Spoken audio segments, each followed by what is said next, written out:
Bonjour, aujourd'hui je vais essayer de vous expliquer comment établir une fiche de stock en utilisant la méthode du coût moyen unitaire pondéré de la fin de période. Et pour bien expliquer cette méthode, je vais essayer de m'appuyer sur le même exercice que j'ai utilisé dans ma première vidéo et je vais le citer encore une fois. Application. L'exercice est des mouvements. Les mouvements de stock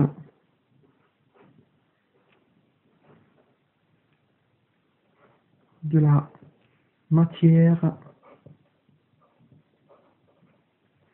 M pour le mois de mars sont les suivants.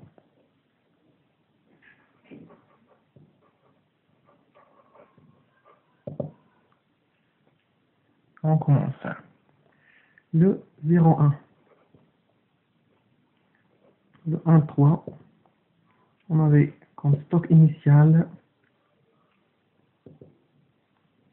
5000, désolé, on avait 7000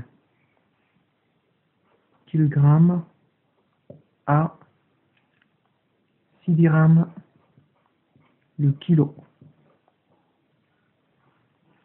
Après, le 4,3, on avait une bande de sortie de 5000 kg.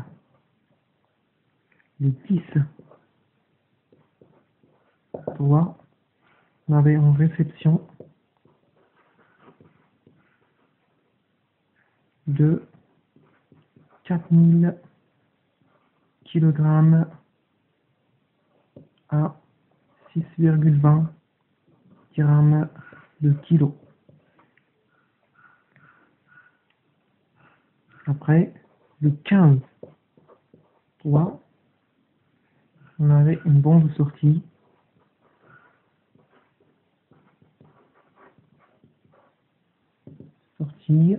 de 5500 kg.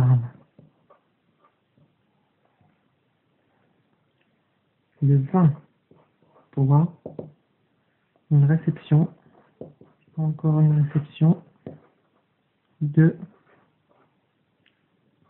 5000 kg à 6,28 grammes le kilo. Et le 29,3, une bande de sortie de 4400 kg. Maintenant, nous allons essayer de faire une fiche de stock en utilisant la méthode du coût moyen unitaire pondéré de la fin de période.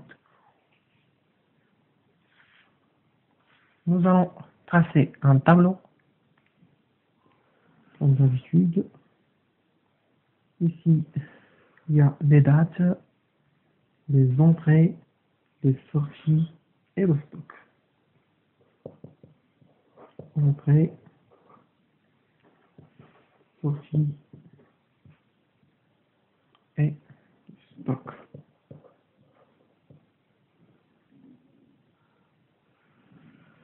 On a ici quantité, prix unitaire, montant.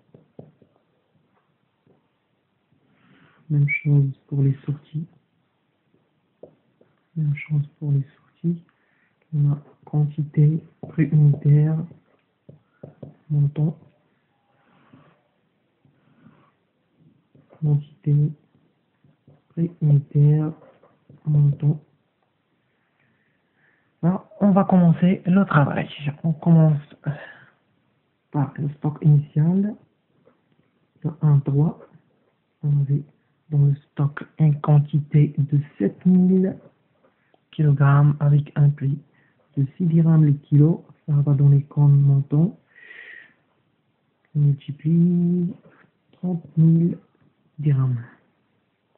On passe à la prochaine opération. On a une bande de sortie, mais nous n'allons pas mettre la bande de sortie. Nous allons commencer par mettre tous les entrées. Et après, on mettra les sorties. Et vous allez savoir pourquoi on a fait ça après. On a une sortie, on a une entrée, le 10-3. Le 10-3, on a une entrée de 4000 kg à 6,20. On a une autre entrée, le 20. Le 23. Une réception de 5000 à 6,28. On fait le calcul, ça va donner ici 24 800 et ici 31 400. On passe maintenant aux sorties. On a une sortie de 4,3, une sortie de 5000, une autre sortie de 15, le 15,3, une sortie de 5500 et le 29,3, une autre sortie de 4400. La question qui se pose ici, c'est quel est le prix unitaire que nous allons utiliser dans ces placements et ici. Quel est le prix unitaire? Ici, nous allons accumuler, puisqu'on a une entrée, 7000 plus 4000, ça donne 11000, plus 5000, ça donne 16000. Mais la question qui se pose, quel est le prix unitaire que nous allons utiliser ici, ici, ici, ici et ici? Et bien, tout simplement, nous allons appliquer la formule du coût moyen unitaire pondéré de la fin de période qui est coût moyen unitaire pondéré. Comment on va calculer ce coût moyen unitaire pondéré de la fin de période? On prend le montant ou la valeur du stock initial qui est 30 000,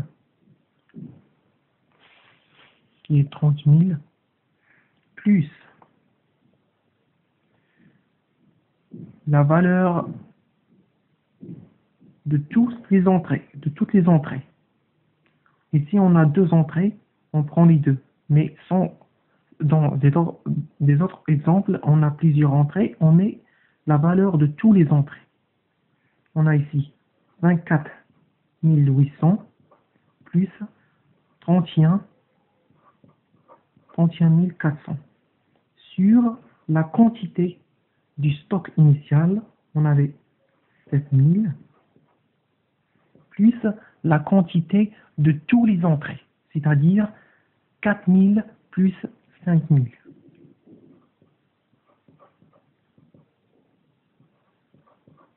C'est pour ça pourquoi je vous ai dit en premier qu'on doit mettre les entrées tout seul. Après, on fera les sorties pour faciliter les choses. On calcule tout simplement. Ça va donner 5,3875.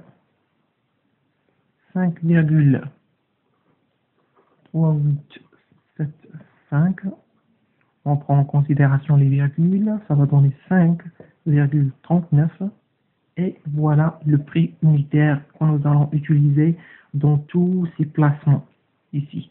Comme vous voyez, la méthode du coût moyen unitaire pondéré de la fin de période est un peu facile parce qu'on calcule le coût, le prix unitaire juste une seule fois. C'est-à-dire que 5,39, nous allons l'utiliser ici. 5,39, 5,39. Et dans les sorties aussi, 5,39, 5,39, 5,39. Et on calcule tout simplement. Ici, ça va donner 59 290. Ici, ça va donner 86 240. Ici, on a 26 950 et 29 645, 23 716. Ici, puisqu'on a une sortie, c'est-à-dire que cette quantité va être réduite ici de 5000, et il nous reste 11 000. Ici, une réduction de 5500, il nous reste, calcul tout simplement, 11 000 moins 5500, il nous reste 5500, moins 4400, il nous reste